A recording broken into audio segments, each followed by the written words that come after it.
Hallo ihr Lieben und ein herzliches Willkommen zu dieser Spezialausgabe einer Zeitreise durch Remscheid. Ich sehe das ja genauso wie ihr. Bilder aus der guten alten Zeit sind interessant anzuschauen. Aber es wäre schon klasse, wenn man auch mal Videos sehen könnte.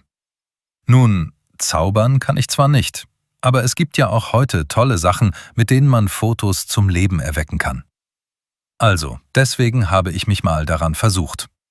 Okay, nicht alles ist perfekt geworden, aber ich finde das Ergebnis doch recht ansprechend.